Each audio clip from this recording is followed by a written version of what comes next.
Thank you so much. That applause is for you.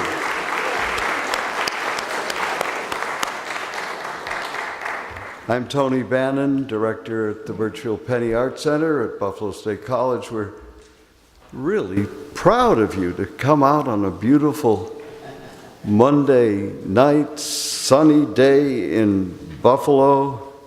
Bob Lynch, it's a tribute to you that so many people in Western New York are devoted to the arts that it even supersedes sunshine in Buffalo.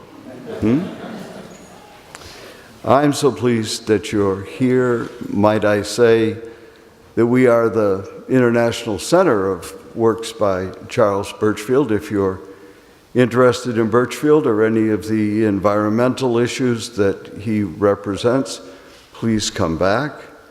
Little known, we have a dozen other core collections, among them a treasury of Roycroft and arts and crafts material. I think the largest collection of Roycroft material in our region.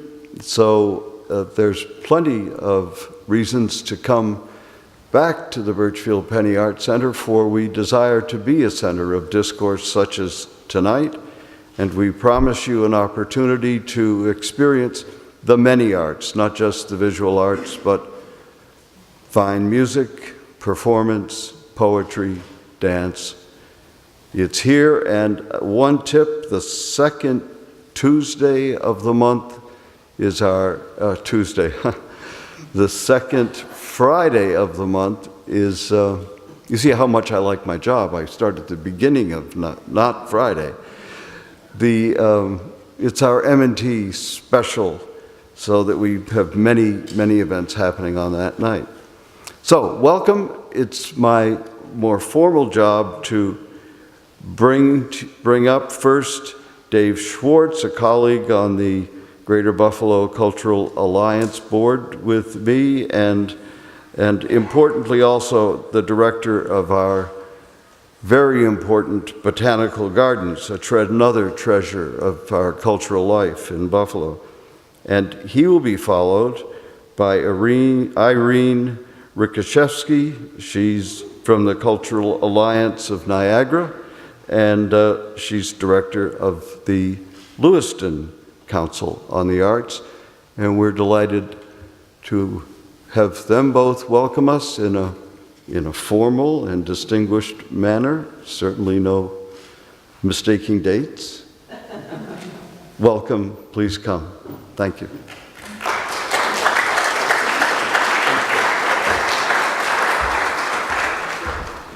Good evening. As indicated, I am President and CEO of the Buffalo and Erie County Botanical Gardens, and I also serve on the steering committee of the Greater Buffalo Cultural Alliance.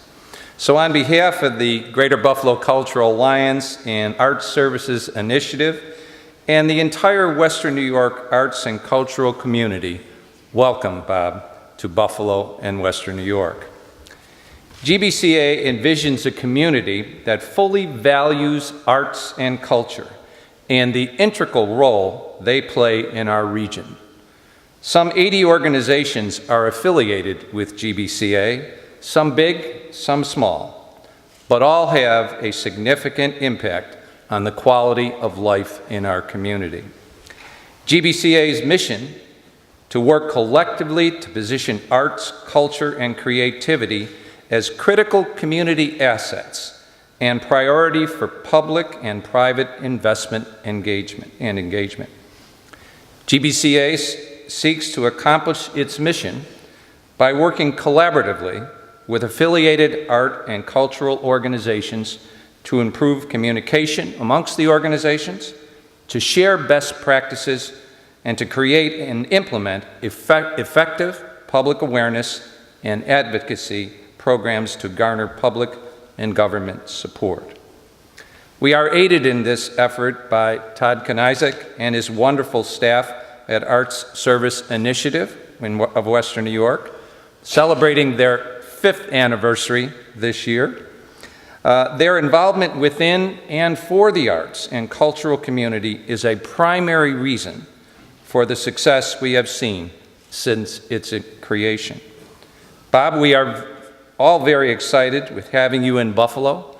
I understand that this is your first trip here, and we hope that you come back again and visit us soon. We look forward to your talk this evening with great anticipation as you focus on how the arts can be integrated into the many facets of our community, whether in economic development, advocacy, and other areas. Again, Bob, welcome to our community. Irene?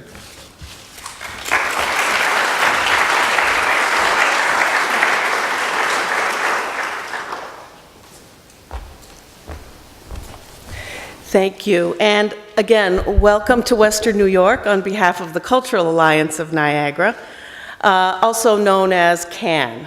Our coalition represents 15 very diverse cultural organizations from across Niagara County. Our region lies to the north of Buffalo and encompasses a great variety of geography. We have vast expanses of farmland, we have charming historic villages, we have several resurgent urban areas, we have the Tuscarora Reservation, and we have two nationally designated or federally designated national heritage areas within our county as well. We are bordered by the waters of Lake Erie, the historic Erie Canal, and also, of course, the amazing thundering Niagara Falls and the river.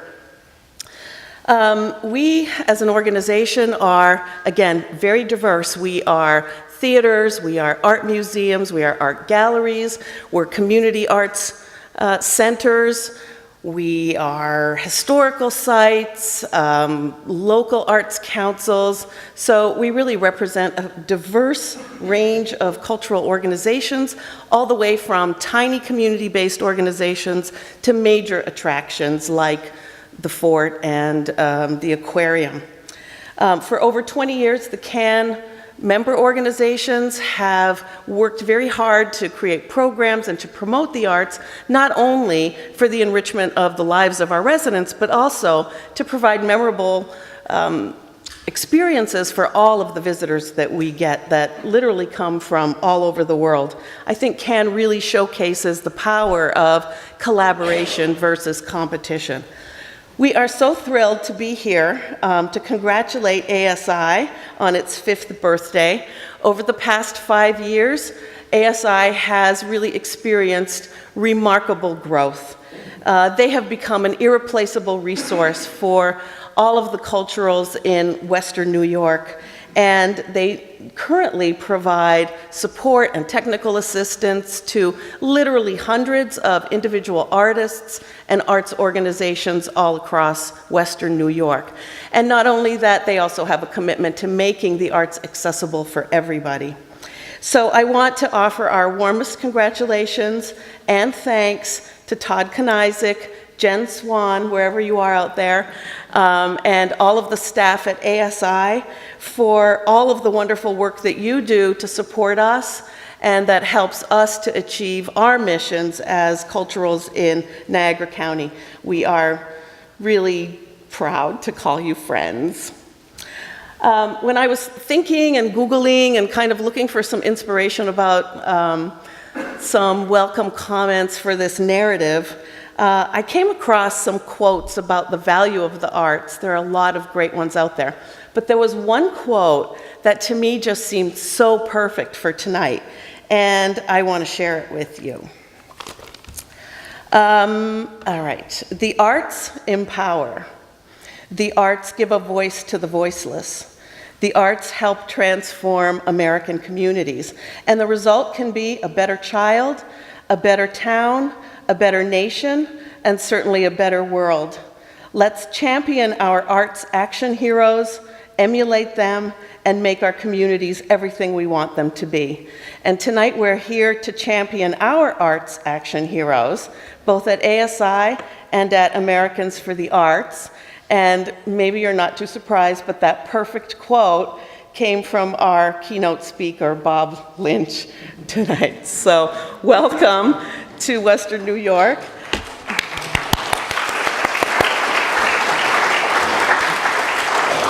And I guess at this point, I will introduce Todd Knizik, the Executive Director at Art Services Initiative. Todd?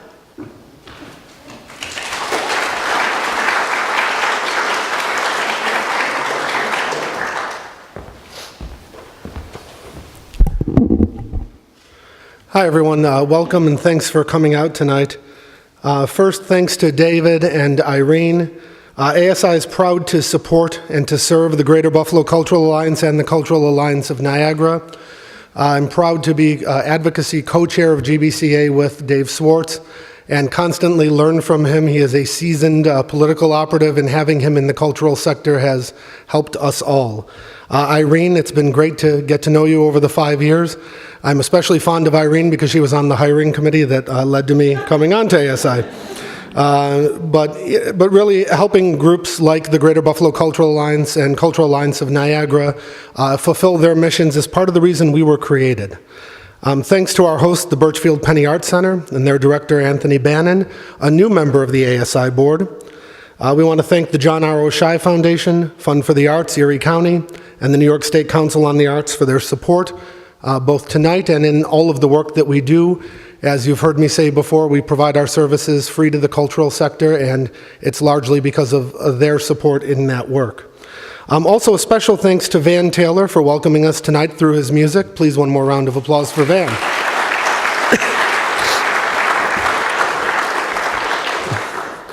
You probably know Van for his work with Taylor Made Jazz, the Colored Musicians Club, or the Buffalo Music Hall of Fame. But Van's work with Music on the Front Lines is a great example of the power of the arts to impact our military and our veterans. And so it was perfect having him welcome us here on a night when we're going to hear about the power of the arts to transform those areas and so many more. So 5 years ago this month, ASI, Art Services Initiative of Western New York, was founded with the mission of promoting the region's cultural sector through advocacy, capacity building, and collaboration. And today I proudly and humbly say that we've made great progress in our mission, and that's thanks to all of our great partners and supporters. Together with most of you in this room, with our elected officials and our partners statewide, we've worked to restore or add over $10 million in cultural funding at a local, a county, and a state level, including a 20% increase in our New York State Council on the Arts decentralization grant programs for some of our smallest and emerging cultural organizations. ASI serves as New York State captain for National Arts Advocacy Day, and we're working to create a statewide arts advocacy organization along with our colleagues across New York. New York is one of only a couple of states nationwide that does not have a formal arts advocacy organization, which is kind of ridiculous when you think about it. So the good news is that we are in the final stages of creating a structure for that. The cornerstone of our capacity building is our professional development series for both organizations and artists, 120 of them so far, from sector-wide groups, sector-wide trainings through individual consultations. Over the past year, we've grown the series by including state and national speakers from the New York Council of Nonprofits, the Arts Business Institute, New York Foundation for the Arts, the National Arts Marketing Project, which is a program of Americans for the Arts, and of course this evening's program. We'll also be bringing Americans for the Arts back next year to release the results of the Arts and Economic Prosperity 5 report for Western New York, which is an economic impact statement for nonprofit cultural organizations and their audiences. And what's great about that is that it'll report on the economic impact of the 5 counties of Western New York, but put it in a national context as well. Along the past 5 years, we've promoted the idea that the arts are for everyone, with the Arts Access website and pass, coordinating participation in Smithsonian National Museum Day, and joining cities across the country and around the world by launching Make Music Day in Buffalo and Niagara Falls this year. These programs only happen because the participating culturals and artists are so committed to serving everyone in the community, so thanks to all of you who participate in those. Our collaboration efforts are a little more non-traditional. We don't focus so much on connecting one organization to another, but rather on connecting the cultural sector to economic development, tourism, government, business, and other regional leaders. That's why we asked Americans for the Arts President and CEO Bob Lynch to be here with us this evening. AFTA spent the past several years examining how the arts can transform communities by partnering with all the sectors I mentioned and more. And so far, Bob's been to a lunch with some funders. He's been to an arts and wellness tour and roundtable. Tomorrow we're doing an arts and the economy roundtable. And so the idea is, in addition to him coming in to talk to all of you, to get out there to those potential regional partners and really get them thinking about these things. And you'll see a lot of that in the work that ASI does in the coming years. Speaking of Bob, with more than 40 years of experience in the arts industry, Bob is motivated by his personal mission to empower communities and leaders to advance the arts in society and in the lives of citizens. In 1996, he managed the successful merger of the National Assembly of Local Arts Agencies, where he had spent 12 years as executive director, with the American Council for the Arts, and that merger formed Americans for the Arts. Under his 30 years of leadership, the services and membership of AFTA have grown to more than 50 times their original size. He's also created the Americans for the Arts Arts Action Fund and its connected political action committee to establish arts-friendly public policy through engaging citizens to advocate for the arts and arts education. Under Bob's direction, Americans for the Arts has become a leader in documenting and articulating the key role played by the nonprofit arts and culture industry and their audiences in strengthening our nation's economy.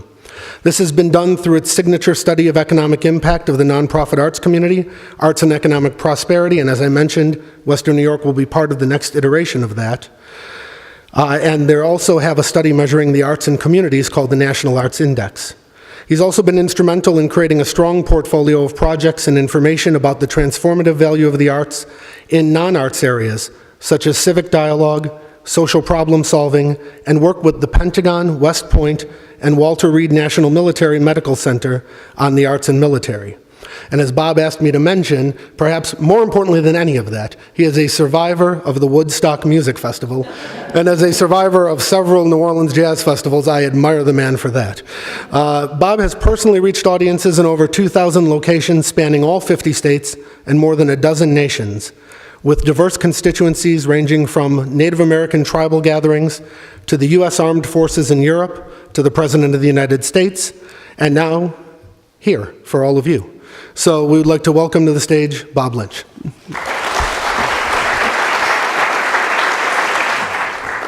I would like Todd to introduce me every single time I speak, because that's really great. Yes, Woodstock. I was there, and I think I enjoyed it very much. But I was the only person at Woodstock with a hibachi and a cooler full of roastable meats, which made me extremely popular, and it was the first time I saw that left side, right side, artistic arts administrator thing come through. I'm not often asked to give the full 3-hour cultural policy lecture that I'm so fond of giving, and Todd told me that won't be happening tonight either. But he asked for about 40 minutes of comments and then some questions and answers. So I am grateful to the leadership of this beautiful facility, to David, to Irene, to Todd, to the whole AFI team, and also for their ASI team for their help on advocacy to our efforts nationwide here. And I also want to mention wonderful art that we're surrounded by. Van's piano work, the artwork in the corridors. This is the way to be talking about the arts in a beautiful place like this. Now, one of the things that I am excited about is being in a place with such wonderful arts offerings, along with the sunshine in Buffalo. There's slides up there of the Albright Knox Gallery, world famous, of the First Friday Gallery Walk that you have here, the Artisan Craft Fair, Shea's Performing Arts Center, real treasures. And there's one of me, because I actually did come here once before, actually several times, but the first time was on my English major obligatory Volkswagen bus one-year tour of America. And I came through in 1974, stayed a while, saw some beautiful things, Not in that bus. The folks at Laguna Beach, California, when I was giving a talk, had gotten wind of that, and there happened to be a beautifully restored psychedelic Volkswagen bus, and they sent it for me. My work is to advance the arts and arts education in America, in every community in America, and that only happens with you. It doesn't happen in Washington, D.C., although we can be helpful. It happens with leaders who are right here in this community or any community. But I got here in a circuitous path. My mom wanted me to be a dentist. My dad wanted me to be a lawyer.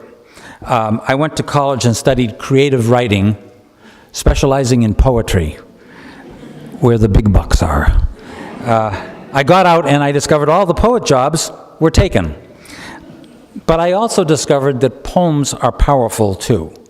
And there's a very brief one by William Carlos Williams, who I greatly admire, and I'd like to just say it. It's just a line or two.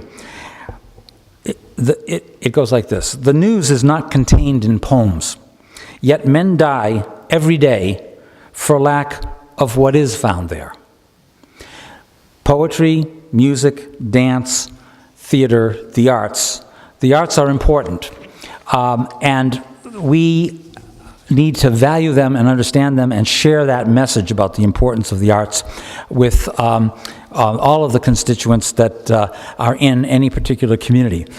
Like my conversation today with the Community Foundation for Greater Buffalo and the foundations that were gathered there, or the wonderful conversation about arts and healing and wellness that we had at the Roswell Park Cancer Institute. It is about understanding the beautiful venues that are here in the community. The hotel that I'm staying in, the Lafayette, or the Foundry Suites, where we just gathered briefly.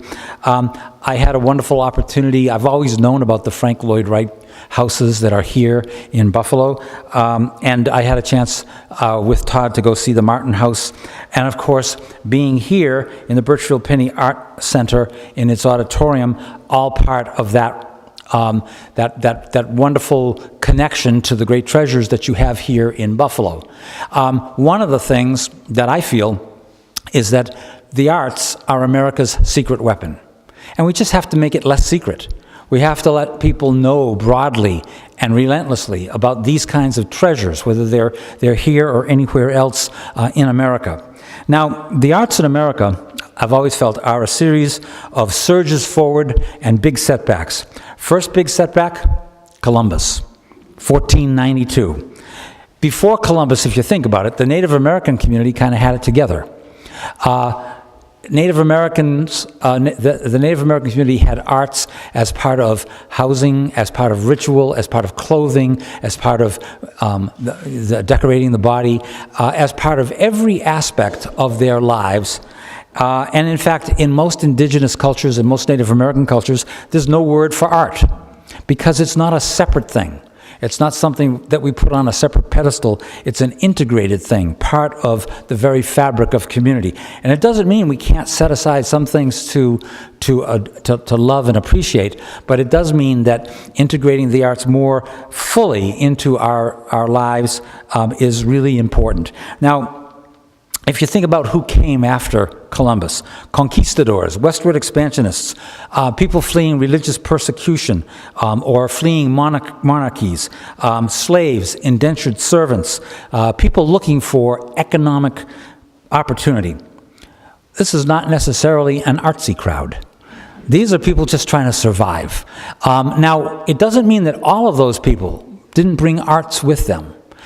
They all did, and we have magnificent examples of arts from way back to the very beginning. But the arts as a community value, as something that was stated as a shared value of communities, was a long time in coming. And in fact, we were, as Americans, a very, very practical nation.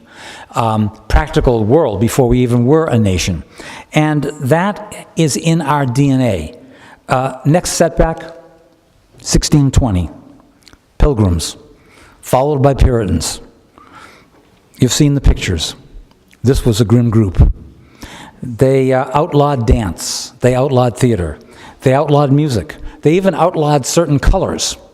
And if you look at the New England landscape today, where I came from, it still has those hues of grays and whites. How did that happen? Why is that the look? Well, in fact, it goes all the way back to those days, cultural policy that we don't even think of as cultural policy. In New England, you couldn't establish a town unless you had a white congregational church with a specific look to it, and that's why that picturesque look is all across the New England landscape. Slowly, theater and art came into being after those early days, but and people pushed to have it in our lives. But suddenly, in the mid-1700s, there were some new royal governors who came to the colonies, and they immediately outlawed theater in the 1750s in half the colonies because they thought it was blasphemous. So once again, this surges forward and setbacks happened. At the same time, George Washington was studying theater, or loved theater, and he went to theaters, and he even used theater often before battles to inspire the troops. You had Thomas Jefferson, who was a violin player along with John Adams, and you have the great John Adams quote, which I paraphrase by saying that I must study war so that my children can study science and mathematics, so that their children can study art and tapestry and porcelain and all of the fine things. And even in the U.S. Constitution, a lot of people don't realize, because you'll often hear people say, well, we only want to support what's in the Constitution. Well, if you look at Article 1, Section 8, you see that the arts are mentioned in the Constitution, along with copyright and the term practical arts, the very things that John Adams was talking about, are right in there. But we need to know that, and we need to be able to talk about that. Now, in the 1800s, we saw the idea of Shakespeare catch on, and all across the country, books of Shakespeare were distributed and in people's homes and in people's hands, and yet it got so passionate in the mid-1800s that there were often competing productions of Shakespeare, often an American and an English production, that resulted in 1848 in the Shakespeare Wars of New York City, when the riots got so bad that the army was called out and 28 people were shot and killed in the Shakespeare Wars of the mid-1800s. And with all of that, it wasn't until the turn of the 20th century, when land grant laws were passed and land grant colleges came into being, that we started to see an interest in access for everyone. Not just for the rich, not just for the few, not just art imported from Europe, but art for everyone, and indigenous art as well from America. We started in the or the earlier part of the 20th century to see the WPA put into being by Roosevelt. But once again, it was about the arts, but it was really about jobs. So that practical backdrop and the valuing of the arts has been with us for all of this time, and the back and forth between people who want to support the arts and people who don't understand it and think it's an extra or a fluff, right up till contemporary times is there. It wasn't until 1960 that the National Endowment for the Arts, the first entity that was about giving out money to arts organizations all across America, was established. And I'm very proud that it was our organization, founded in 1960, that led the lobbying effort to create the National Endowment for the Arts. We started off as an organization of 100 arts councils, and there are 5,000 of them today. And that effort back then led to the creation of the National Endowment for the Arts, and a plank in the National Endowment for the Arts law said that any state that could have matching money could get a grant from the National Endowment for the Arts if they had a state arts council. And so there were 4 state arts councils in 1964, and there were 50 state and 6 territorial arts councils in 1966. So policy and thinking about community, thinking about access, thinking about breadth led to entities that are about supporting the arts broadly in America, which led to, today, 100,000 nonprofit arts organizations in America. So who are we today at Americans for the Arts, just briefly? Today there's 5,000 local arts agencies, and we represent them, and they are everything from the City of New York with a $150 million budget to tribal arts councils and volunteer arts councils in the smallest communities in America. But that was not something that we could work with alone as we try to advance big agendas like federal support. And so people who are right here in this room as board members or patrons or business leaders, about 1,000 of them become a core part of our opinion leader corps, where the professionals' voices have been heard, and then the opinion leaders are brought in for maybe getting to the right person when just the one call makes a difference. All of those opinion leaders are part of some kind of an organization. There's some place that they go for their information. So we have about 25 now strategic partners who represent decision makers. So for example, a key decision maker is a mayor, and our partner is the United States Conference of Mayors. A key decision maker is the county manager, and our partner is the National Association of Counties. Same thing on the private sector side with the National Chamber of Commerce or the Committee to Encourage Corporate Philanthropy or military organizations. The idea for community advancement is for it to be about the arts in partnership with others who can actually help advance decisions. So we expand our ability to do more by having a broader group of people work with us. In the early part of my career, I spent almost all my time with arts organizations and arts people. And now in our organization, I find I spend almost all my time in situations with non-arts people, talking to them about valuing the arts. And so that's what that is. And then about 6 years ago, Todd mentioned we started a second organization, a 501c4 political organization, so that we could do even more advocacy and more grassroots advocacy work, and even raise money for a political action committee so that we could give donations to pro-arts congresspeople or pro-arts senators or their pro-arts opponents. Today, the Action Fund has 300,000 citizen advocates. And I'll just give you a quick example that happened today. We are able to motivate these 300,000 people to make a call on a federal issue. We write them all, and if a federal issue comes up, we'll get lots of letters in, and we hope to affect something like the budget of the State Department for international cultural exchange.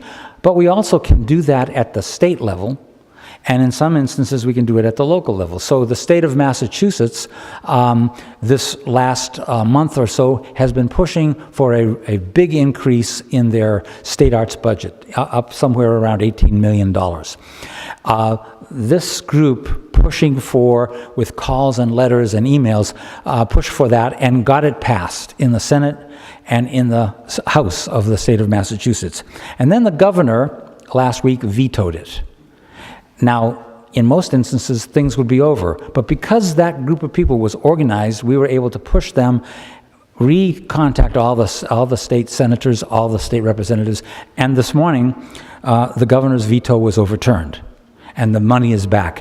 And that's the power of collective action here. That power, my point there primarily, is that power is not with me, that power is with you, as members of the Action Fund, which people can join for free and then get the information and push a button and advocate in 1 or 2 minutes. But when we do it in numbers, we have all of the difference in the world. What I wanted to point out also about Americans for the Arts after the merger that Todd mentioned, that brought together the local arts agencies and the individual patrons and policy leaders. But we also merged in the Business Committee for the Arts, founded by David Rockefeller and the Arts and Business Council of America, and 2 state arts advocacy organizations, national organizations, so that we would have in our organization, essentially, the organization that looks out and looks out for the money. Government money, federal, state, and local, private money, foundation, corporate, and individuals, and marketing money, earned income, which is the big part of the money. That is important today when we talk about who we are as a collective, united arts industry. It is $704 billion, 4.7% of gross domestic product. If you look at the nonprofit arts, the for-profit arts, and other aspects like design of the arts world.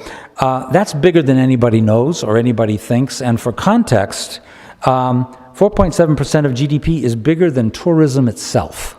I was appointed by President Obama to the United States Travel and Tourism Advisory Board, and as I was the only voice for cultural tourism, making the case to Secretary Pritzker, Secretary of Commerce, it caught her attention that the person talking about the arts was actually representing an industry bigger than the industry tourism that we were trying to affect.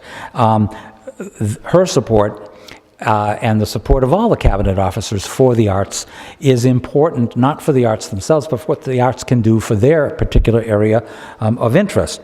And so, once again, this harkens to the practical side of America. We have the arts for their inherent value, but the arts are also, besides bringing reflection and joy and sadness and beauty and ideas and thought, they're also about the economic impact, the economic interest, the economic footprint, and the jobs that they create. When you just take a look at the nonprofit arts in America, and this is a really big community issue because it's the number one thing that we hear from elected officials that they care about. When you take a look at the nonprofit arts, you see that they are a $135 billion annual economic footprint, and that is made up, if you added up all the budgets of the 100,000 nonprofit arts organizations, it's about $61 billion. And then we went out and tracked how much the audiences who come to those events spend, and that was another $74 billion, and that adds up to $135 billion. That's pretty big. Again, bigger than most people think. 4.1 million full-time equivalent jobs created by that, and $22.3 billion in tax revenue coming back to federal, state, and local coffers. Now, if you look at, hard as we work, we've gotten the National Endowment for the Arts budget up to $148 million, and there's $22 billion coming back. It's a pretty good return. So we hammer away at those kinds of things.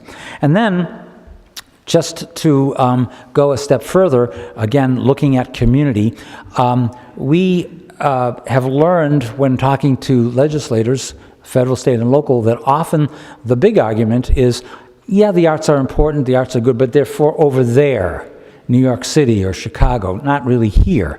And so we went out and created mapping technology that allows us to take Dun & Bradstreet data, and the Dun & Bradstreet data chronicles all of the 700,000 businesses in America, 100,000 of them nonprofit, 600,000 for-profit, like the local music store or Broadway, and then marry that to mapping technology so that we can pull out a map for every zip code in America. Every county, every city, every state, every city council member. And those figures show, as these dots here, that in Erie County alone, 1,829 arts-related businesses employing 7,761 people, and those are only the businesses that have a Dun & Bradstreet number.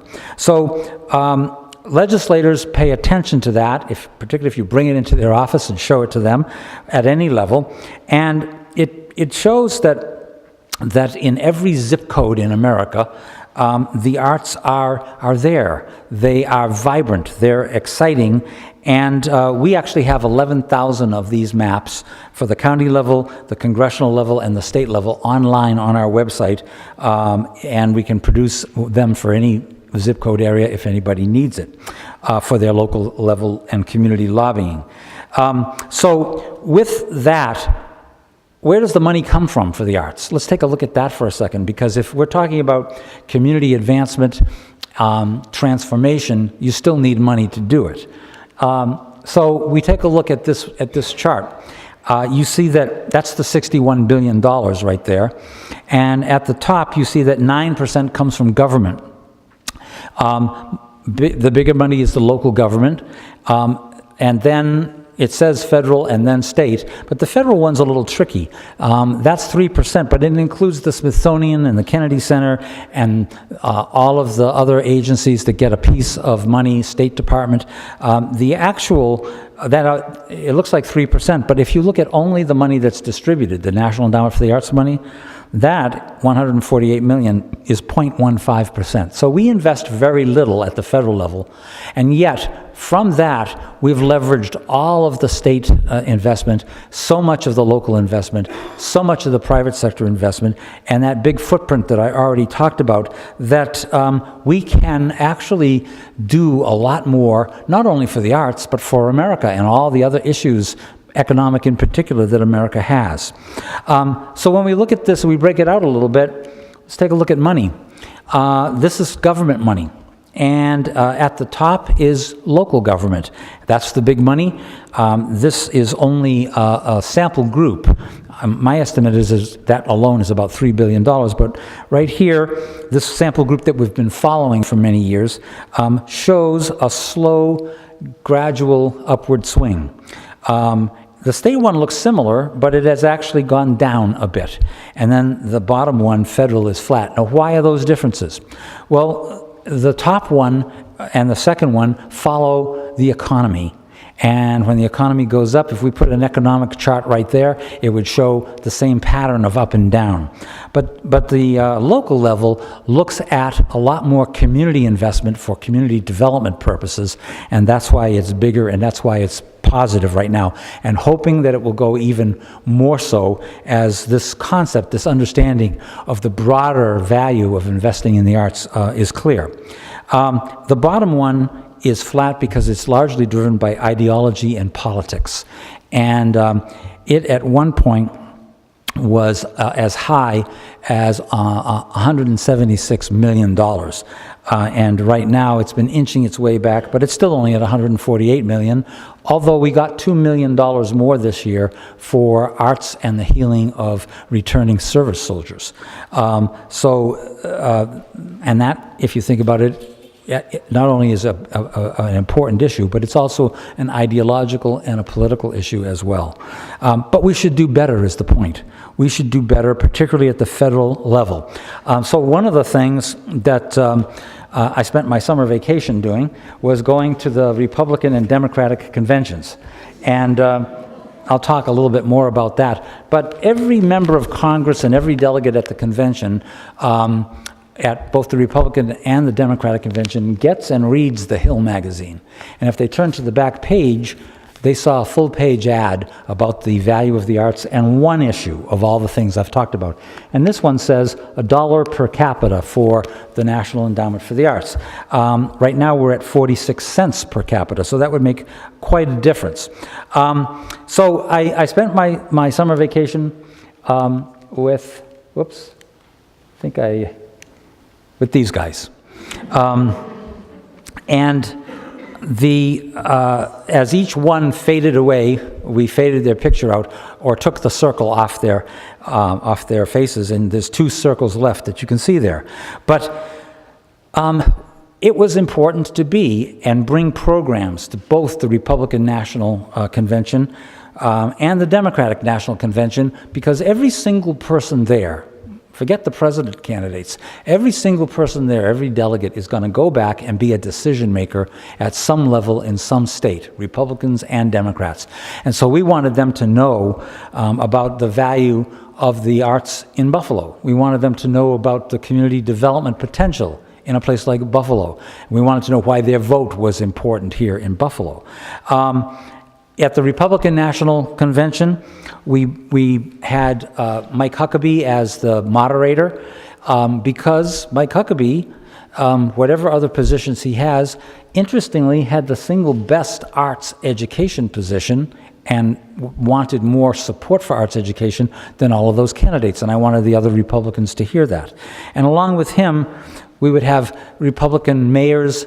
The head of the U.S. Conference of Mayors is a Republican, the National Governors Association, and we brought artist Ben Folds. Some of you know his work, and he talked and performed as well. And then over at the Democratic National Convention, we brought up Ben Folds again and Ben Vereen as well, and had Senator Tom Udall and Senator Hickenlooper from Colorado, who was considered a vice presidential candidate at the time. And what did we talk about?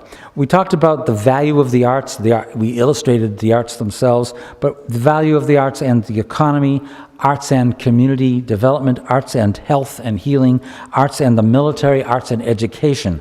And the way we edged up to that is 2 years ago, we hired a Republican and a Democratic consultant to be on the ground in New Hampshire and in Iowa and to prepare them to go into meetings where the candidates were, ask them questions, get an answer back about their arts position, videotape it, put it on our website where it is now, and do background checks on every candidate to find out what they say and what they actually do. And it is all on the website, and it's very informative, all of these people, interesting ones that are totally for the arts and some that are surprisingly against the arts.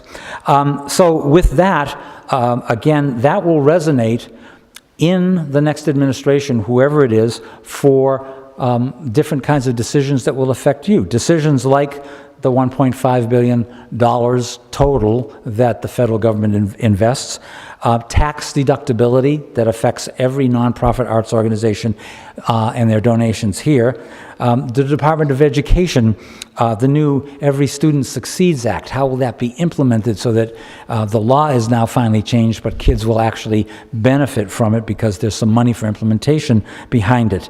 Arts and the military, and in general, federal, state, and local government partnership.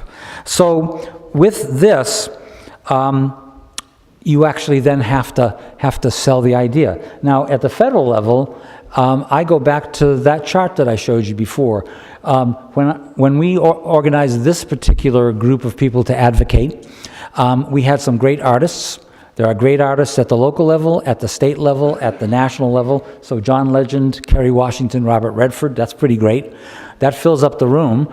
But then the message was delivered by, besides myself, the gentleman with the white hair is the CEO of the Conference Board, the National Organization for All Corporations in America. And to his left, the head of the U.S. Conference of Mayors. And then in a very rare thing in Washington now, you've got the top Democrat and the top Republican congressperson standing right there to the right. I call that the $100 million picture because of that testimony, the $50 million jobs bill was passed, $25 million two-year appropriation for the NEA, and the same for the NEH was also passed. My point, however, here is this is what we do at the federal level. The same dynamic can happen at the state level or the local level. At the end result of all of it is the community, ideally, benefits. Now, when we bring these messages, we need something for everyone. So this picture is Yo-Yo Ma walking around the halls of Congress with us, along with Matt Sorum from Guns N' Roses. And interestingly, they equally had access to different people who were excited because one size does not fit all. And what we're able to do is bring professionals and citizens and individuals and strategic partners to the federal, to the state, to the local level in a way that targets who we're trying to talk to. And at the end of the day, we hope that the decision makers will actually listen and decide our way. Now, what do they care about? You know, one of the things about talking to decision makers is it's not really about what you want. You have to know what you want, but you really need to know what they want. And if you look at this chart is the 10 things that keep city council members, 20,000 of them, up at night that we did with the League of Cities. And you'll see that half of these are very practical about business. Business attraction, commercial redevelopment, business retention, small business and entrepreneur support, tourism.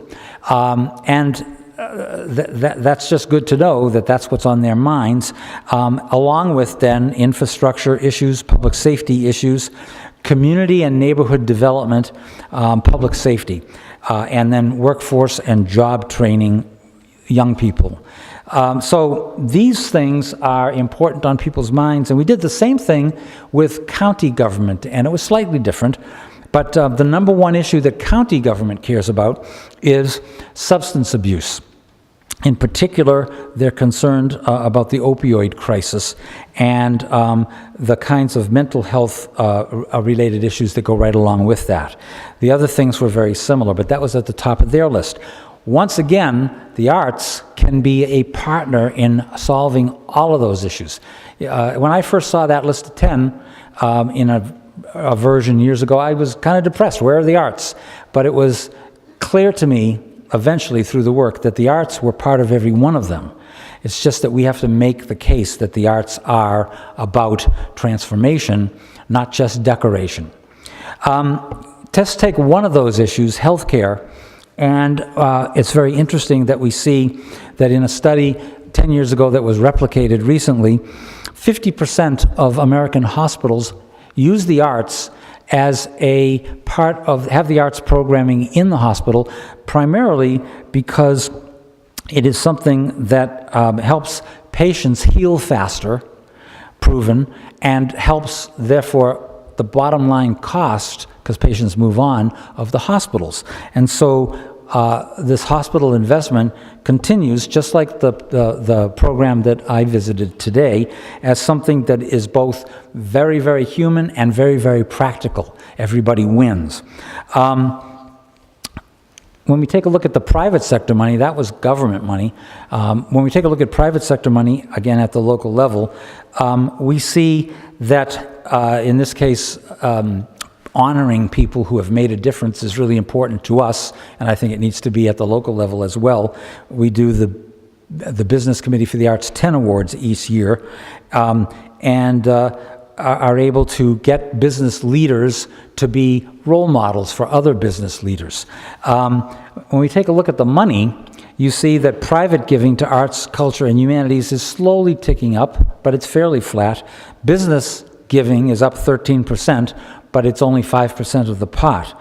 And so it's not terrible, it could be better. But what is concerning, and I don't have a chart for it, is if you look at the share of the money that's coming to the arts, particularly looking at arts versus education versus environment versus health, you see that we are slowly losing share every year, which is why it's so important for the arts to connect to all of those issues and be part of that. A way that that is done is to be vigilant about building strategic alliances, partnerships. Here are private sector ones with groups like the independent sector that I'm fortunate enough to be on the board of, where all the foundation CEOs are members, the Council of Foundations itself, the conference board where business leaders are. Go to, at the community level, the state level, where the leaders that affect you are, and be part of that agenda. We do the same thing on the public sector side. Up at the top is your neighbor, Louise Slaughter, Congresswoman who chairs the Congressional Arts Caucus. Fabulous leader, the most energetic person in the United States Congress.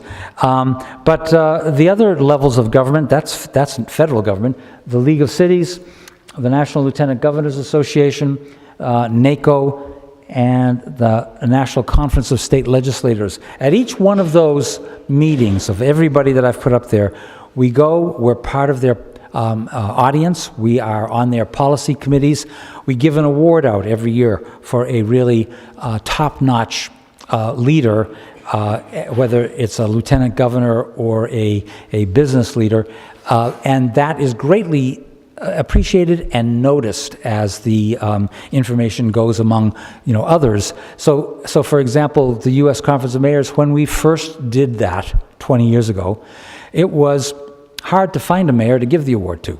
And now we have 50 mayors lined up competing to get the award. In fact, we had to add a second award, a big city and a small city. So some observations on the private sector.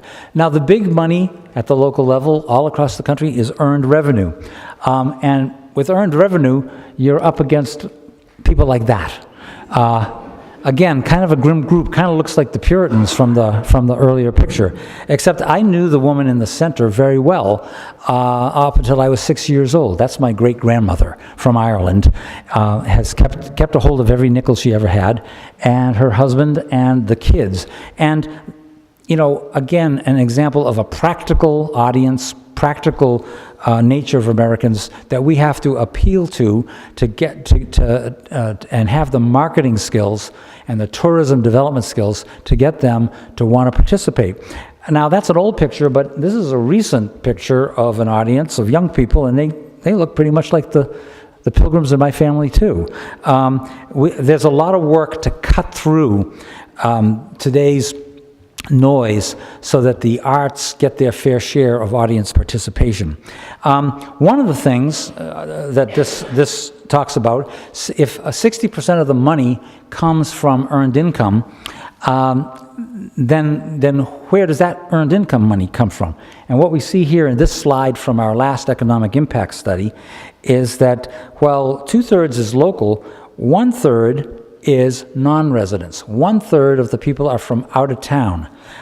And that's important for expanding our horizons. That's what it already says. And when you look at that, the people in town, they spend $17.42 every time they go to an event, but the people from out of town are spending almost $40 every time they go to an arts event. So putting effort in both local but also expanded ideas of audience development has a big payoff, according to the national data. So when you look at all of this stuff, there's a lot of different ways to make the case for the value of the arts.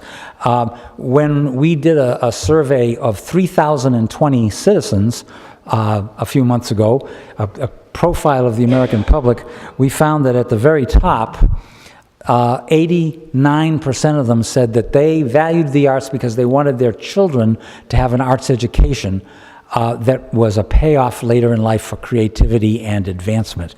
And so arts education we have down there as a top argument. But other ones there are the economic impact of the arts, arts improving the quality of life. Quality of life still becomes an important attribute. I was telling some people today that I was in a conversation with the mayor of Dallas, and the mayor of Dallas publicly lamented the fact that they lost the contract to get the Boeing Corporation to relocate from Seattle to Dallas, and Boeing instead chose Chicago. And the mayor said, but when the survey was done of workers and spouses, why? They said because there was a better cultural life and a better set of cultural offerings in Chicago. So it made a big difference there. Arts and community development. When we see community development figures from that survey, we see that 87% of the American public said that community development, better community, was a huge reason that they wanted to see an arts investment. So there are a lot of different ways to look at all of these lists about advancing the arts in America and the reasons why and the case making, and those are just a few for better investment at the community level. But a couple of things from that chart that I find interesting. This is the one of the 3,020 people. We were looking at arts attendance, and we're seeing that in traditional venues, about 67% of the folks were attending venues that are of a traditional nature. Historic sites were at the top, and then zoos. Then you see museums and all the other art forms that are there. And so that is pretty good. But when you look at attendance at non-traditional venues, like, that's traditional. Let me just see if I can move this. I can't. If you take a look at the non-traditional venues, you see that each one of them is bigger than that in the traditional venues. So, for example, parks and public spaces, plazas, schools, streets and sidewalks are all venues that are getting more attention and more attendance than the traditional venues. So something's happening with the American public that is very different. And I'm wondering if the tech folks can help me with advancing the slides. So with that, I think that we have a whole new opportunity to look at what we do with the arts and how we advance the arts in our community, in workplace, in airports, in hospitals, public transportation, vacant and abandoned properties, and so on. Oops, yes, you fix it?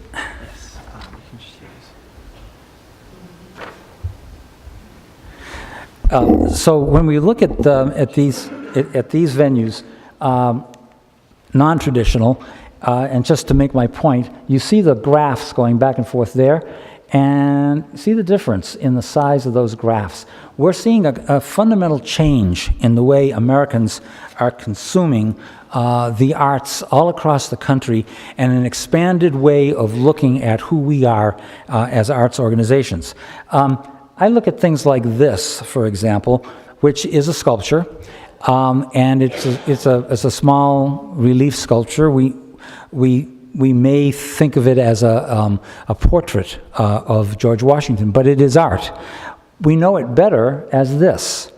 This is the Purple Heart Medal, the highest honor that we give out as Americans, but we don't call it art. It is art, but we don't call it art. We call it a medal. We have monuments like the Washington Monument that we call monuments. We have the Vietnam Memorial that we call a memorial. We have art gallery rich centers that we call creative places. We have public art that we call destination. And one of the things that I think is really important is for us to pay more attention to what is art and to call art art, so that we get credit for the great things that you are actually doing. You see in the military realm that medal, that Purple Heart, represents another challenge to the arts in America today. There are more than 48,000 wounded returning veterans with us today, all in need of therapy and help. And we have discovered that the arts and arts therapies are at the top of the list of things that help. There are 22 million veterans out there today that are a significant part of your communities. And so paying more attention to services to those areas, I think, becomes increasingly important to us as arts organizations. We had the opportunity and the honor of working with Yo-Yo Ma when he was our Nancy Hanks lecturer. Every year we do a lecture on the value and public policies in the arts. And for one recently that we did about 3 years ago, he went to Walter Reed, we had sent him there, and worked with these soldiers that you can see here, wounded. And I just want to play a snippet of, after he spoke, what they did together.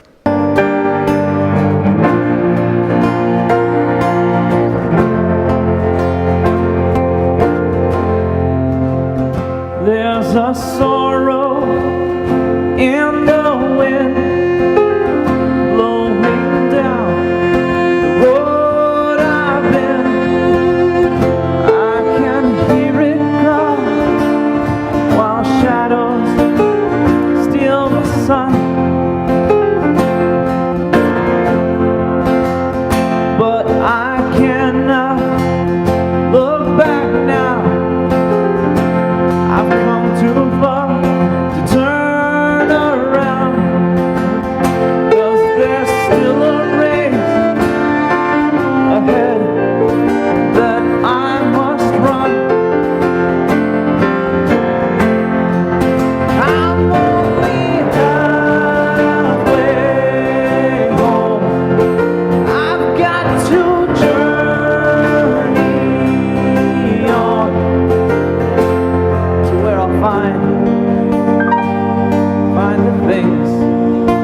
So it goes on, but it's a great illustration of what the power of the arts to help turn around the lives of those guys. And this is happening in hospitals all across America, veterans facilities and so on, and connecting it to us, arts organizations, arts councils, communities, I think is a great opportunity and something that is important for us to think about doing. And it's also part of the way that we expand the footprint of the duties and the responsibilities that we take on. Now, the arts have a positive effect on community, and that group of soldiers illustrates that the arts are a positive experience in a troubled world. And boy, do we have trouble right now. Unity, identity, access. Those are some key things that the arts are all about. At the same time, we take a look at, here's an example of public art, and public art with a message. In this case, it's about climate change. And we see that that also is at the top of what a new engagement with the arts is all about in downtowns and parks and public places. And beautification of blighted or abandoned areas, hospitals and healthcare institutions. High public value is what we see. You see something like the Albright Knox Art Gallery alive during Jazz Festival in the summer, and you see that that relates again to things like tourism to a location inside the U.S., or people coming together, all different races and ethnicities coming together. It's the kind of thing, international reputation, that connects to international cultural exchange, which is going to have to be a key strategy in global America coming up. And then you take a look at something like this, the passing of the Every Student Succeeds Act. For the first time, we worked hard on lobbying for this, for the first time we have a law that says that the arts in STEM education, STEAM, is a priority and something that can be and should be invested in. I was honored to be able to represent the arts community at this signing ceremony, but it's only the first step. The next step is for us to actually go to decision makers and sell this at the local level, at the community level where you are. And this circle represents how hard that is. The outer circle, you can't really read it, but it just illustrates the outer circle is federal leadership, like senators and congresspeople and the Department of Education. And the next one is state leaders, like the state school board. And then the next one is local leadership, like mayors and superintendents. And the next one is human beings, parents, and so on. But organized together, picking off pieces of that puzzle, we can make a difference. We can advance the agenda. What you get is payoff. This is one of the ad campaigns that we had about the value of the arts to advancing other things like job creation for creative chemists or creative accountants or folks of all different kinds in areas like law that the arts have advanced. I joked at the beginning about being a poetry major. There's nothing that could have prepared me better for this job than being a poetry major. Learning how to communicate, learning how to drill down, as we did on a single word in a poem, drill down in federal legislation. So the arts are a tool that can be employed magnificently in many different ways. It brings me to this circle, this wheel that we have here. There's some 50 community issues that are out there in every single community across America. There's at the top left there military and aging and health issues. And we see the arts working hard on those, as I talked about before. You then see the practical issues of economy and business and jobs and tourism in that wheel.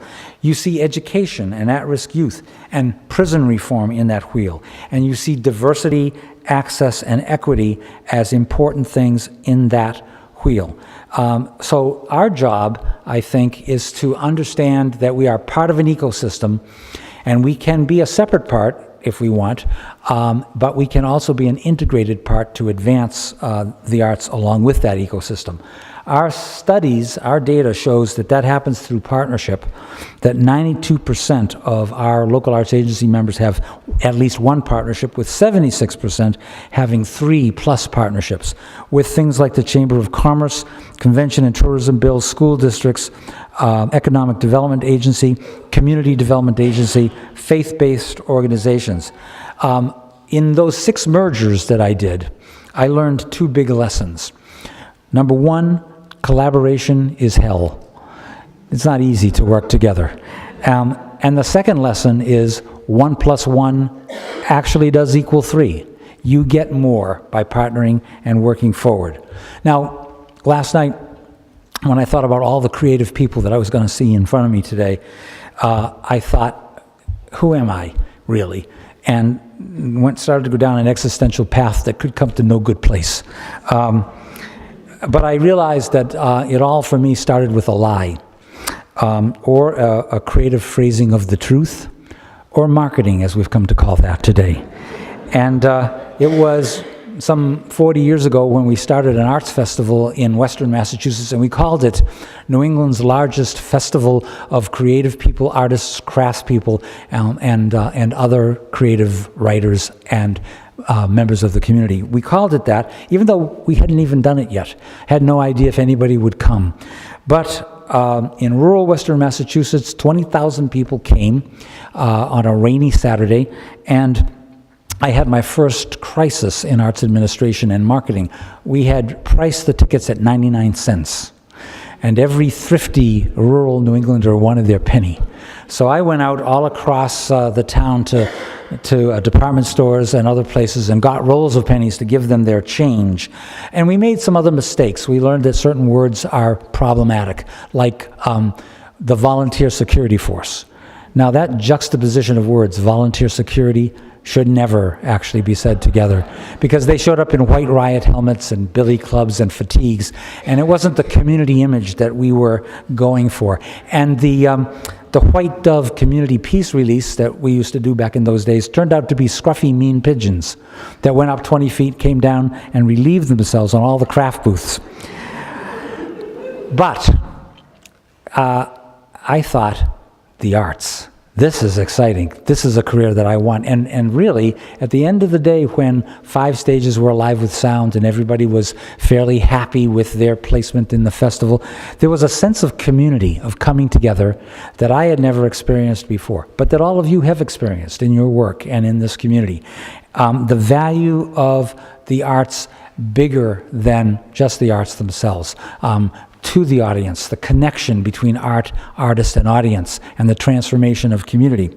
And so, with that, we've been talking about this in the Chronicle of Philanthropy and a lot of places, about the fact that every day the arts transform America's communities through all of those things that you see there and that I've been talking about already, whether it's health or jobs, or the connection to education, or all of the different pieces that were on those lists earlier of mayors and city council members and county commissioners. It reminds me of a quote that I heard a long time ago that was the oath of the Athenian citizen. And the oath of the Athenian citizen was something like this: we transmit this city, not the same as, but better than, not as beautiful as, but more beautiful than when it was transmitted to us. I think that's what you're about, and I think that that's what we're about together. And if we do it right, the return on that investment, as was said at the very beginning, is a better child, a better town, a better nation, and perhaps a better world. Art, ask for more. Thank you very much.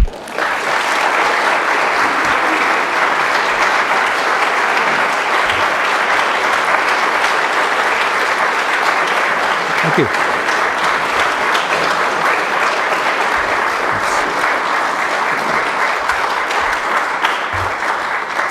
Todd, did you?